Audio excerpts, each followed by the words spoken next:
امن کا مہر و ماہ بھی، امن کا مہر و ماہ بھی، جو شاہوں کا ہے شاہ بھی، ایسا بادشاہ حسین ہے، میرا حسین ہے، ایسا بادشاہ حسین ہے۔ نحمدہ ونصلی ونسلم علی سیدنا و مولانا محمد رسولہ النبی الامین المکین الحنین الکریم الرؤوف الرحیم، اما بعد، بسم اللہ الرحمن الرحیم۔ مکرم مشائخ و علماء و زعماء کرام، معزز خواتین و حضرات اور عزیزان محترم، مجھے ڈاکٹر غضنفر مہدی صاحب نے بتایا کہ ہماری اس تقریب کا پیغام لوکل میڈیا سے زیادہ بیرونی دنیا میں جاتا ہے، اور بیرونی جو ذرائع ابلاغ ہیں وہ اس کو نشر کرتے ہیں۔ تو میں ان کے اس ارشاد پر مناسب سمجھا کہ میں چند کلمات بیرونی دنیا کے لیے اس اصول کے تحت کہ حسین سب کا ہے، اگر آپ اجازت دیں تو چند کلمات میں انگلش میں پہلے کہہ لوں تاکہ اس کانسیپٹ کو ہم گلوبل کمیونیکیشن کے ذریعے عام کر سکیں، اور بقایا زیادہ حصہ میں اپنی زبان میں آپ سے بات کروں گا۔ اور ضرورت بھی اس امر کی ہے کہ ہم اسلام کو اور اسلام کے شاعر کو اور اسلام کے اعلیٰ اور عرفہ اصولوں کو جس انداز سے سمجھتے ہیں انہیں اپنی قوم تک تو بالخصوص مگر اقوام عالم تک بطور خاص پہنچایا جائے، تاکہ بعض بد فطرت شر پسند عناصر اور جرائم پیشہ لوگوں کے ان اعمال بد نے جنہوں نے مذہب کا لبادہ اوڑھ رکھا ہے اور قتل و غارت گری اور دہشت گردی کے ذریعے اسلام اور امت مسلمہ کے چہرے پر ایک برا بدنما داغ لگا رکھا ہے، اس سے جو برا میسج اسلام کے حوالے سے جا رہا ہے دنیا کو، ہم اس میسج کو نگیٹ کریں اور اسلام کا جو اصل پازیٹیو میسج ہے، میسج آف پیس، جو امام حسین نے دیا ہے، اس کی شکل میں اسلام کے اصل روشن، تابندہ اور خوبصورت چہرے کو اقوام عالم کے سامنے اجاگر کر سکے۔ میں اس تناظر میں تھوڑی سی انگلش میں بات کہوں گا کہ سیدنا امام حسین کو شہادت کی ضرورت کیوں پیش آئی اور معرکہ کربلا کیوں بپا ہوا۔ انگلش کا حصہ گفتگو میں اس سوال کے جواب میں عرض کروں گا۔ The system which Prophet Muhammad sallallahu alaihi wasallam had introduced through the implementation of Quran and his own Sunnah was a system based on the principles of economic justice, socio-legal equality, and political liberty. This system was based on the principle of guaranteed protection of human rights. It was based on the principle of peace, tolerance, which allowed difference of opinion in a coercion-free atmosphere. This system provided the women with highly protected rights in their society. It provided the non-Muslim minorities with compulsorily protected rights in the society, whereby the Christian delegate which had come from Najran was allowed by Prophet Muhammad sallallahu alaihi wasallam to stay and worship in the mosque of Holy Prophet himself. Everybody was equal in the eyes of laws. There was no discrimination between the rich and the poor. There was no discrimination between the strong and the weak. There was no discrimination between the male and the female. No discrimination between the ruler and the ruled, between the Arab and the non-Arab, when Holy Prophet sallallahu alaihi wasallam was announcing this global human equality before the people in the words, La fadla li arabiyyin ala ajamiyyin, wala li ajamiyyin ala arabiyyin, wala li ahmara ala aswad, wala li aswad ala ahmar illa bit taqwa. Kullukum banu Adam wa Adamu min turab. This was a global declaration of human equality. This was a global declaration of human unity. This was a global declaration of elimination of human dominion of man over man. And he was giving a message of equality for the whole mankind. Holy Prophet Muhammad sallallahu alaihi wasallam had provided the society with that kind of democratic culture and political liberty where a lady member of Islamic Parliament of Orthodox Caliphate questioned the chief executive of the time, the second Orthodox Caliph, Hazrat Umar, that how could he fix a limitation on the women's right of dower when Holy Quran didn't do the same. Ultimately, Umar, the Caliph, had to withdraw his amendment bill from the parliament. This kind of right was awarded to the women in a system which was provided by the Holy Prophet Muhammad sallallahu alaihi wasallam for the mankind. Holy Prophet had provided the society with such sense of equality and confidence that a common man, an ordinary citizen, a man coming from the rural area of the country, could stand up and ask the Caliph, where you have got this long shirt from? Because I couldn't sew the same shirt of this length, of the same size of the cloth. Ultimately, his own son had to appear before the people and to clarify the situation. Holy Prophet had provided the society with such level of rule of law, with such level of independence of judiciary, with such level of strong institutions, that the Orthodox Caliphs, the chief executive of that time, Hazrat Ali, had to appear himself personally before the court of law in a case which was filed by a non-Muslim, a Jew. Ultimately, the judgment was passed against the Caliph, Sayyidina Ali, in favor of non-Muslim, the petitioner. And finally, the petitioner announced and proclaimed the kalima of Islam and became the Muslim. Just visualizing the rule of law, thus just visualizing and appreciating the independence of judiciary in Islamic political system, just visualizing and appreciating what kind of equality was being practiced between the Muslims and non-Muslims and between the ruler and the ruled. This ideal Islamic society and democratic political system based on honesty, cleanness and transparency never allowed any public servant, what to talk of any other public servant, even the head of the state to the bottom, to take a single penny out of the public exchequer. There was no place for corruption in that society. There was no place of illegalities.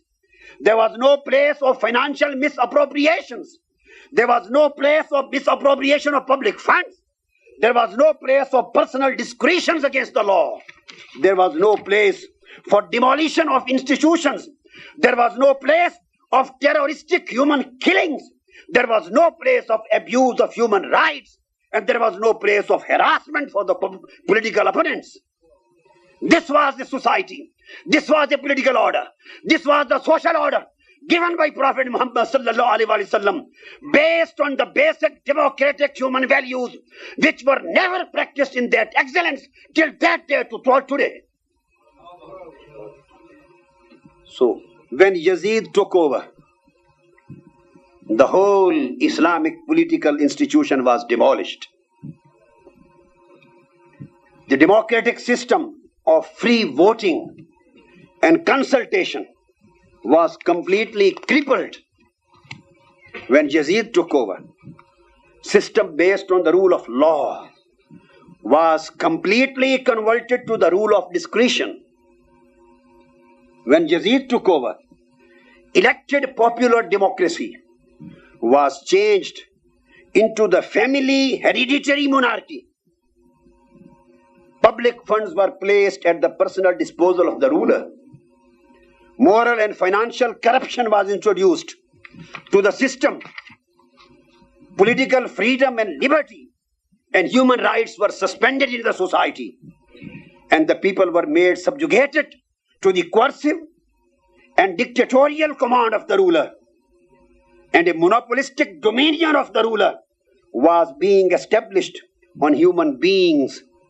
Cancellation, the political and social philosophy of human liberties from the society. These were the circumstances when the great leader of Islam, the great leader of awareness, the great leader of consciousness, the great leader of humanity, the great leader of justice, the great leader of equality, the great leader of human freedom, the great leader of Islamic democracy, the great leader of political liberty, the great leader of spiritual and religious morality, and he was Imam Hussein. He stood up against the fascist dictatorial rule of Yazid. He challenged his fascism. He challenged his dictatorial monarchy. And I think and I believe this sacrifice was not only for the revival of Islam. This sacrifice of Karbala was not only for the revival of Islamic faith. This was not only for the revival of Muslim Ummah. Really, and indeed, and undoubtedly, it was unexceptionally and equally for the revival of human values. Imam Hussein's sacrifice was for the revival of moral order. This sacrifice was for the revival of political liberty. This sacrifice was for the revival of human rights. And this sacrifice was for the revival of law and justice. And this sacrifice was for the revival of supremacy of the good at large. That's why Hussein is not only the leader of the Muslim world. To me, my faith is that he is the leader of the whole human universe.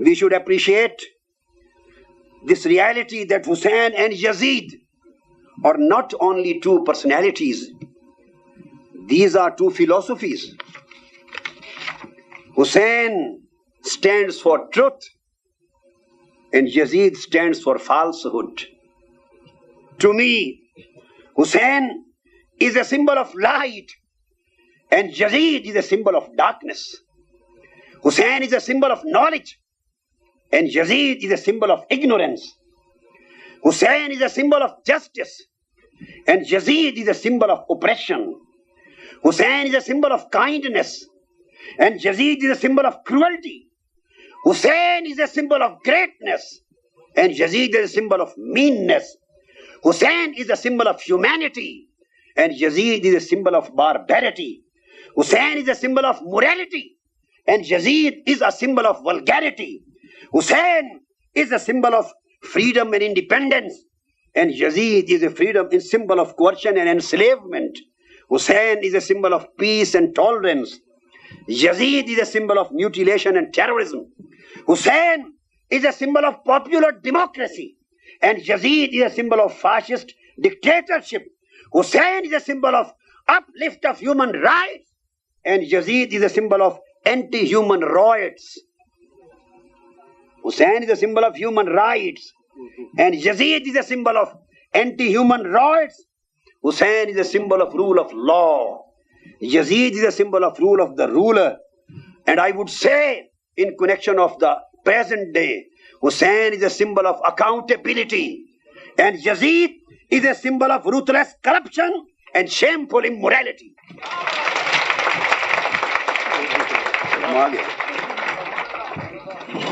That's why we need accountability.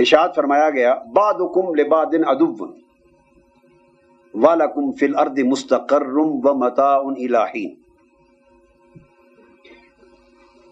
تم میں سے بعض لوگ بعض کے دشمن ہوں گے، عداوت ہوگی، آپس میں تضاد ہوگا، تصادم ہوگا، قتل و غارت گری ہوگی، خون خرابہ ہوگا بعضوں کا بعضوں کے ساتھ۔ بنیاد کیا ہوگی؟ قرآن نے کہا وَلَكُمْ فِي الْأَرْضِ مُسْتَقَرٌّ وَمَتَاعٌ إِلَىٰ حِينٍ۔ اللہ نے تم میں سے ہر ایک انسان کو دو بنیادی حق دیے ہیں، ایک حق کے متاع اور ایک حق کے مستقر، ایک تمہارے آزاد معاش کا حق، ایک تمہاری آزاد سیاسی آزادی کا حق، کہ تم اس دنیا میں باعزت پرامن طریقے سے رہ سکو اور ایک باعزت طریقے سے اپنی آزادیوں کو انجوائے کر سکو، جو سیاسی آزادی رائے کی شکل میں۔ مستقر اور متاع کے دو فنڈامنٹل رائٹس انفرادی اور اجتماعی طور پہ معاشرے کو سوشو پولیٹیکل آرڈر دے دیتی، سماجی اور سیاسی سطح پر انسانی زندگی کے حقوق کی پوری عمارت متاع اور مستقر پہ قائم ہوتی ہے۔ حق اور باطل کا تصور یہ دیا گیا کہ وہ لوگ جو لوگوں سے جینے کا حق چھیننا چاہیں گے، وہ لوگ جو لوگوں کی جان سے زندگی سے کھیلنا چاہیں گے، جو ان سے زندگی کا حق چھینیں گے، ان سے آزادیاں چھینیں گے، ان سے آزادی رائے کا حق چھینیں گے، آزادی مذہب کا حق چھینیں گے، اپنے مذہب پر آزادی سے عمل کرنے کا حق چھینیں گے، وہ لوگ باطل کے علمبردار ہوں گے، وہ ظالم ہوں گے، وہ خون خوار ہوں گے، اور حق کے علمبردار وہ ہوں گے جو انسانیت کو، خواہ وہ مسلم ہیں یا غیر مسلم، ان کا تعلق کسی مسلک سے ہے، کسی مکتب فکر سے ہے، وہ تعداد میں اقلیت میں ہیں یا اکثریت میں، یہ تو دور کی باتیں، جو انسانیت کو آزادانہ پرامن طریقے سے جینے کا حق دیں گے اور اس کے لیے جنگ لڑیں گے، جو انسانیت کی بقا کی جنگ لڑیں گے، جو انسانیت کے حقوق کی جنگ لڑیں گے، جو انسانیت کی حفاظت کی جنگ لڑیں گے، وہ اہل حق ہوں گے، اور جو انسانیت کی بقا کا استحصال کریں گے وہ اہل باطل ہوں گے۔ قرآن مجید نے کہا فَإِمَّا يَأْتِيَنَّكُم مِّنِّي هُدًى فَمَن تَبِعَ هُدَايَ فَلَا خَوْفٌ عَلَيْهِمْ وَلَا هُمْ يَحْزَنُونَ۔ قرآنی ہدایت اور وحی اسی مقصد کے لیے دنیا میں نازل ہوگی کہ ایک پرامن معاشرہ عطا کیا جائے جس میں لوگ جیتے ہوئے خوف سے بے نیاز ہو جائیں، اپنی جان کے خوف سے بے نیاز ہو جائیں، اور ایک پرامن محفوظ زندگی کو معاشرے کے اندر بسر کر سکیں۔ قرآنی وحی اور قرآنی ہدایت کا مقصود یہ ہوگا۔ یہ وہ پیغام تھا جسے لے کر پیغمبران گرامی دنیا پہ تشریف لاتے رہے، تاجدار کائنات صلی اللہ علیہ وآلہ وسلم جس نظام کو دنیا میں نافذ کر کے ابدی ہدایت کے طور پر ہمیں عطا کر کے گئے، مگر ہوا کیا؟ یزید کی آمد یہ تاریخ اسلام کے اندر ایک ایسا موڑ تھا جس نے آزادی پر مبنی نظام پر ڈاکہ ڈالا تھا، جس نے امانت اور دیانت پر مبنی نظام پر کرپشن کا آرا چلایا تھا، اس نے جمہوریت کو آمریت میں بدلا، قومی امانت پر تباہی کی، اور یزید نے پھر اس مقام پر امام حسین کو پیغام دیا کہ حسین مسجد کا منبر آپ سنبھال لیں، لوگوں کو واعظ کریں، درس دیں، قرآن کا پیغام پہنچائیں، مگر میری سیاست، میری سلطنت اور میرے نظام حکومت میں جس طرح چلاؤں اس میں آپ مداخلت نہ کریں۔ وہ مذہب اور سلطنت کی تقسیم کر کے ایک نیا نظام دنیا کو دینا چاہتا تھا۔ قربان جائیں حسین آپ کی عظمت پر، آپ نے اس تقسیم کو مسترد کر دیا اور کہا یزید تو میرے نانا مصطفیٰ کے دیے ہوئے دین کو ٹکڑے کرنا چاہتا ہے، اس مسجد کے منبر پہ میں لات مارتا ہوں جہاں سلطان وقت کے خلاف آواز بلند رکھی جا سکے، اس منبر پہ لات مارتا ہوں جہاں ظلم کو روکنے کے لیے میں ہاتھ اٹھا نہ سکوں، جہاں غریب کا حق چھینا جا رہا ہو، غریب جہاں جل رہے ہو، لوگوں کے حق لوٹے جا رہے ہوں، لوگوں کی جانوں سے کھیلا جا رہا ہو، معصوم لوگ عبادت گاہوں میں، مسجدوں میں، امام بارگاہوں میں دوران عبادت ذبح کیے جا رہے ہوں اور پرامن انسانیت پر بم چلائے جا رہے ہوں، پھر اس کے بعد اس عمل کو مذہب کا نام دیا جائے، اس تصور مذہب پر لعنت ہے۔ یہ انسانیت دشمنی ہے، یہ اخلاق دشمنی ہے، یہ اسلام دشمنی ہے۔ ہمیں اٹھ کر حقائق کو پہچاننا ہوگا۔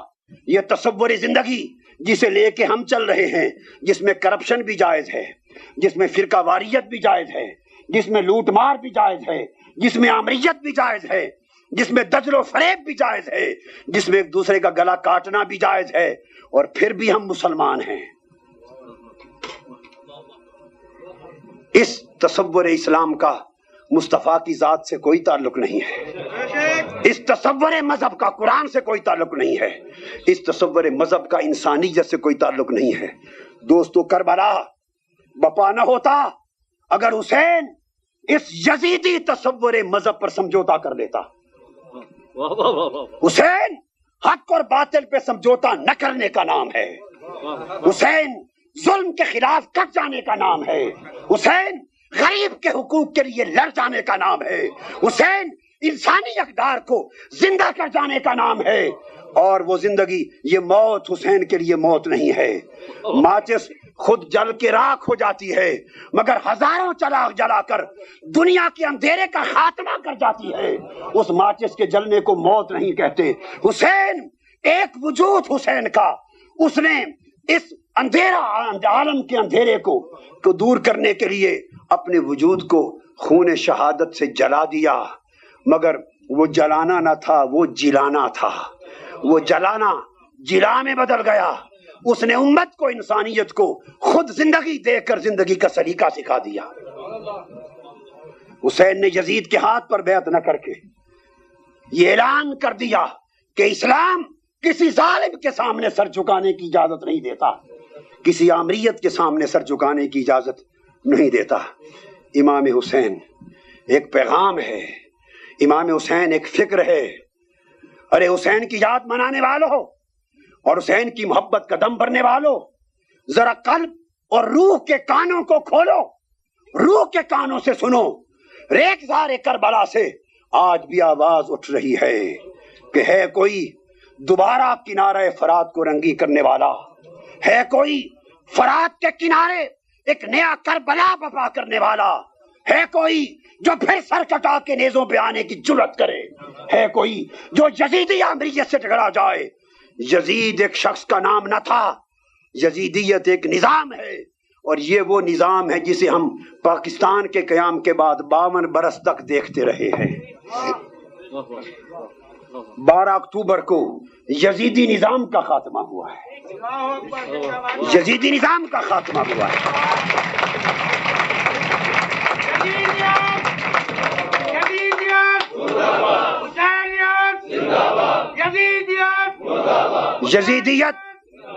یزیدیت کے نظام کا ایک خاتمے کا ریفلیکشن آ چکا۔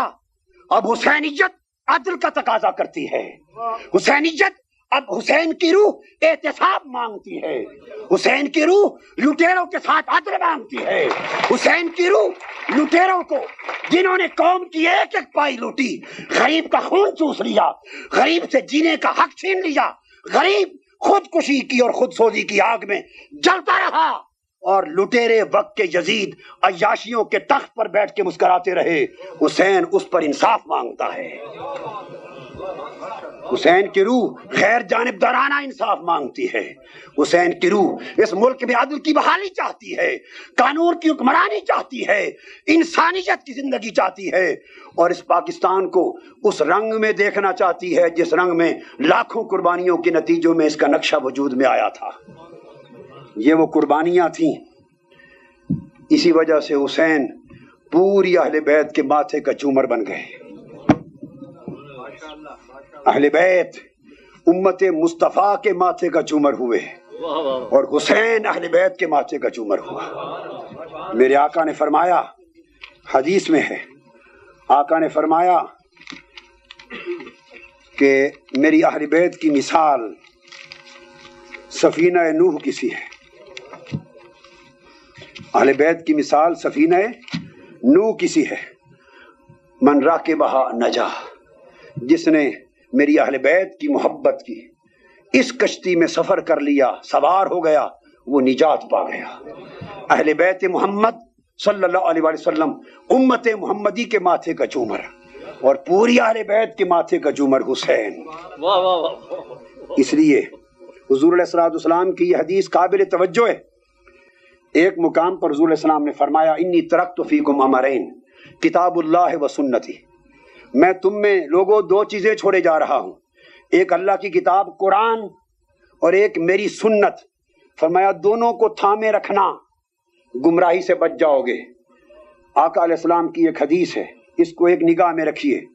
پھر صحیح مسلم زید بن ارقم سے روایت، دوسرے مقام پر تاجدار کائنات نے فرمایا الا وانی تارک فیکم ثقلین احدہما کتاب اللہ، میں تمہارے اندر دو چیزیں چھوڑے جا رہا ہوں، ایک اللہ کا قرآن اور دوسری اطرتی و اہل بیتی، میری اطرت اور اہل بیت۔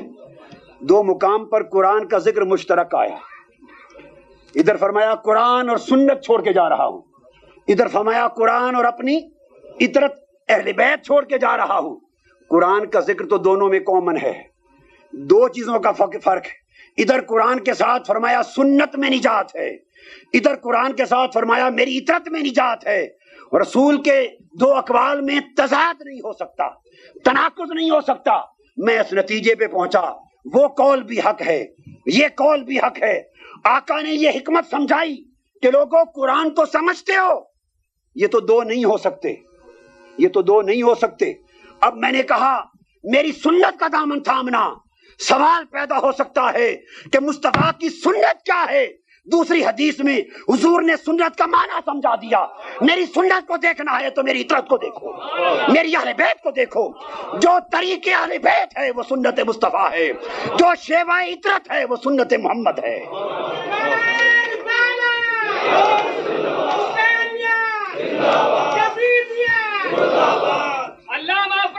اور پھر ارشاد فرمایا، پھر جامع ترمذی میں فرمایا لوگو احبونی لحب اللہ وحبو لأہل بیتی وحبو اہل بیتی لحبی، لوگو مجھ سے محبت کرو میرے اللہ کی خاطر، اور میری اہل بیت سے محبت کرو میری خاطر۔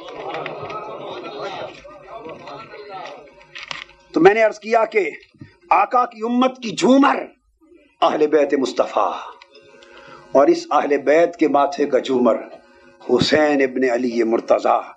اس لیے آقا نے فرمایا حسین منی وانا من حسین، احب اللہ تعالی من احب حسینہ، فرمایا حسین مجھ سے ہے اور میں حسین سے ہوں، اور فرمایا اللہ اس سے محبت کرتا ہے جو حسین سے محبت کرتا ہے۔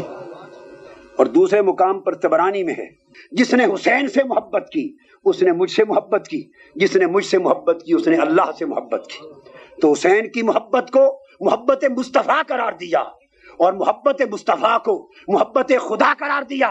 جب درمیان کے رابطے کو اکٹھا جوڑ دیں تو اعلان فرمایا تمہیں لوگوں اگر محبت خدا کی میراث چاہتے ہو تو حسین سے محبت کرو، کہ حسین کی محبت ہی محبت خدا ہے۔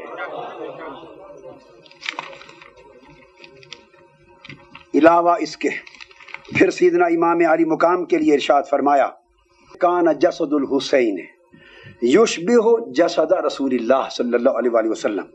پھر چونکہ حسین کو، ہاں تو وہ بات رہ گئی، مسترف آتا ہوں کہ حسین کو اللہ پاک نے کیسا بنایا، انہیں حضور علیہ السلام کے جسم کی شبیہ کامل بنایا تھا۔ صحابہ کرام حضور علیہ السلام کے وصال کے بعد جب ان کی نگاہیں دیدار مصطفیٰ کے لیے ترستی، اور کبھی وہ چاہتے کہ وہ عکس، وہ جمال مصطفیٰ کا عکس کبھی آنکھوں سے دوبارہ دیکھیں، تو وہ سید عالم فاطمۃ الزہرا کے دروازے پر آتی۔ حسن اور حسین دونوں میں سے جو شہزادہ نظر آتا ان کے چہرے کو تکتے جمال مصطفیٰ دکھائی دیتا تھا۔ اس لیے فرمایا حضور نے حسین منی وانا من حسین، کہ حسین مجھ سے ہے اور میں حسین سے ہوں۔ حسین کا نبی سے ہونا، حسین کا حضور سے ہونا، یہ تو بات سمجھ میں آتی ہے، مگر حضور کا حسین سے ہونا یہ بات عام ذہن کو سمجھ میں نہیں آتی۔ اور یہ حدیث ترمذی کی ہے، امام حاکم نے بھی روایت کی، حدیث صحیح ہے، اور یعلا اس کے راوی اور دیگر کتب حدیث میں بھی ہے۔ تو یہ بات سمجھ میں نہیں آتی کہ حضور حسین سے کس طرح ہیں۔ یہی ارشاد ایک مقام پر آقا نے حضرت علی کے لیے بھی فرمایا علی منی وانا من علی، اور یہاں فرمایا حسین منی وانا من حسین. سوال یہ پیدا ہوتا ہے کہ حسین تو نبی سے ہیں، نبی حسین سے کیسے ہوئے؟ جب اس تعلق کو سمجھنے کی کوشش کی تو سمجھ آیا کہ حسین نبی سے ہیں، اس کا مطلب یہ ہے کہ نبی مصدر حسین ہے، نبی مصدر حسین ہے. حسین کی ذات سے جس کمال کا ظہور ہو رہا ہے اس کمال کا مصدر ذات مصطفیٰ ہے، لہذا کمال حسین کا مصدر کمال مصطفیٰ، جمال حسین کا مصدر جمال مصطفیٰ، عظمت حسین کا مصدر عظمت مصطفیٰ، علم و حلم و صبر حسین کا مصدر علم و حلم صبر مصطفیٰ. حسین کا ہر کمال ذات مصطفیٰ سے صادر ہوا. اور میں حسین سے کس طرح ہوں؟ اس کا مطلب آقا یہ فرما رہے ہیں جس طرح حسین کا ہر کمال مجھ سے صادر ہوا اس طرح میرا ہر کمال حسین سے ظاہر ہوا. میرا ہر کمال حسین سے، حسین مجھ سے صادر ہوا، حسین مصطفیٰ سے صادر ہوا اور مصطفیٰ حسین سے ظاہر ہوا. لہذا اگر حسین کے کمالات کی حقیقت کو جاننا چاہتے ہو تو وہ مصدریت مصطفیٰ میں ہے، اور اگر کمالات مصطفیٰ کے ظہور کامل کو دیکھنا چاہتے ہو تو وہ شہزادہ امام حسین کے وجود مقدس سے ہے. یہی وجہ ہے کہ امام حسین رضی اللہ تعالیٰ عنہ کی شہادت دیکھنے میں تو شہادت حسین ہے، مگر میرا عقیدہ یہ ہے وہ در حقیقت ظہور شہادت مصطفیٰ ہے، وہ تکمیل شہادت مصطفیٰ ہے. اس لیے کہ رب کائنات نے حضور علیہ السلام کو ہر کمال، ہر نعمت اور ہر فضیلت سے نوازا تھا، اور ہر نبی اور غیر نبی کو جو بھی نعمت اور فضیلت ملی در مصطفیٰ کے وسیلے سے ملی. ہر نعمت ہر ایک کو مصطفیٰ کے ذریعے سے ملی، مگر ایک نعمت ایسی رہ گئی جو ظاہراً حضور کے دامن میں نظر نہیں آتی، اور وہ نعمت شہادت ہے. وہ نعمت شہادت ہے کہ حضور ظاہراً شہید نہ ہوئے. سوال پیدا ہوتا ہے جب ہر صاحب نعمت کو ہر نعمت مصطفیٰ کے تصدق سے ملی تو سوال یہ تھا کہ قیامت تک شہیدوں کو شہادت کس کے تصدق سے مل رہی ہے؟ وہ بھی شہادت مصطفیٰ سے ملنا تھی. حضور شہید ہونا تھے، مگر رب کائنات کا وعدہ تھا واللہ یعصمک من الناس. میرے حبیب کسی کافر کی تلوار آپ کی موت کا باعث نہیں ہوگی، آپ کسی کے ہاتھوں شہید نہیں ہوں گے. چونکہ اللہ نے قسم کھا لی کہ کسی کے ہاتھ آپ شہید نہیں ہو سکتے، لہذا اس نعمت کا ظہور حضور کی ذات میں نہ ہو سکا. لیکن اس نعمت کو حضور کی ذات میں رکھنا بھی تھا، بچانا بھی تھا، تاکہ کافر یہ نہ کہے کہ میں نے رسول کو مار دیا. بچانا بھی تھا اور اسی نعمت شہادت سے نوازنا بھی تھا. اس لیے پھر کیا کیا؟ فرمایا محبوب ہم تمہیں ایک ایسا بیٹا دیتے ہیں جو تجھ سے ہوگا تو اس سے ہوگا. حسین منی وانا من حسین. امام حسین پیدا کیے، وہ ظاہر میں بھی شبیہ مصطفیٰ بنے، وہ باطن میں بھی شبیہ مصطفیٰ بنے، اور شہادت کی ابتدا حضور کی ذات میں رکھ دی. احد کے دن جب کفار و مشرکین نے نیزہ مارا، حضور کو پتھر مارے اور نیزے اور پتھروں سے حضور زخمی ہوئے، رخسار مبارک سے خون بہا، دندان مبارک کا ایک ٹکڑا شہید ہوا، گھوڑے سے نیچے گرے، تھوڑے وقت کے لیے غشی آئی، بے ہوشی کی کیفیت ہوئی، اور میدان جنگ میں افواہ پھیل گئی کہ حضور شہید ہو گئے. سارے عمل پورے ہو گئے افواہ تک، مگر شہادت نہ ہو سکی، چونکہ خدا کا وعدہ مانے تھا. فرمایا مصطفیٰ عمل شہادت کی ابتدا تیرے وجود سے کر دیتا ہوں، تجھے زخمی بھی کرتا ہوں، تیرا خون بھی بہتا ہے، تیرے دانت کا ٹکڑا بھی گرتا ہے، تجھ پر خشی بھی ہوتی ہے، اور تیرا جسم مطہر زمین پہ بھی گراتا ہوں. سارے کام تیری زندگی میں کر دیتے ہیں، مگر تکمیل شہادت حسین پر مؤخر کر دیتے ہیں. بعد 10 محرم کا دن آیا، امام حسین کو غربت میں اور قربت کی انتہا میں اس شہادت کے اس مقام پر لا کر شہید کیا گیا کہ کائنات کی شہادت حسین پر فخر کرتی ہیں. قربت حسین کے سامنے سرنگوں ہیں، عظیمت حسین کے سامنے سرنگوں ہیں. یہ سب کچھ کیوں؟ اس لیے کہ یہ شہادت صرف حسین کی نہ تھی، بلکہ حسین کی شہادت کی آئینے میں شہادت مصطفیٰ کی تکمیل ہونے والی تھی۔ ادھر امام حسین شہید ہوئے، ادھر آواز آئی اے میرے مصطفیٰ، وہ شہادت کا آخری مرحلہ جہاں جان قفس انصری سے پرواز کرتی ہے، وہ تیرے وجود میں ممکن نہ تھا۔ آج شہادت حسین کی ہے، مگر روح مصطفیٰ حسین سے پرواز کرے گی، اور حسین کی شہادت شہادت مصطفیٰ کی تکمیل بن گئی ہے۔ یہ وجہ ہے کہ بڑی شہادتیں ہوئیں مگر کسی شہادت کو وہ چرچا نہ ملا۔ بڑی شہادتیں ہوئیں، کسی شہادت کو وہ چرچا نہ ملا جو چرچا شہادت حسین کو ملا۔ کیوں؟ اس لیے کہ دنیا میں بڑی سیرتیں ہوئیں، کسی سیرت کو وہ چرچا نہ ملا جو سیرت مصطفیٰ کو ملا۔ ادھر چرچا سیرت مصطفیٰ کا غیر محدود اور لامتناہی تھا، ادھر چرچا شہادت حسین کا غیر محدود اور لامتناہی تھا، چونکہ سیرت مصطفیٰ کا ایک باب شہادت باقی تھا جو 10 محرم کو حسین نے مکمل کر دیا۔ سو حسین کی شہادت سیرت مصطفیٰ کی تکمیل ہے۔ اللہ رب العزت ہمیں اس بارگاہ سے نیاز مندی عطا کرے اور اس نسبت کے ذریعے امت مسلمہ میں وحدت اور یگانگت پیدا کرنے کی توفیق دے، اور اس ذریعے ہم اس معاشرے میں اس زندگی کو بحال کر سکیں جس زندگی کی خاطر امام علی مقام نے اپنی پاکیزہ زندگی قربان کر دی۔ والسلام علیکم ورحمۃ اللہ۔ ایسا بادشاہ حسین ہے میرا حسین ہے، ایسا بادشاہ حسین ہے میرا حسین ہے، ایسا بادشاہ حسین ہے۔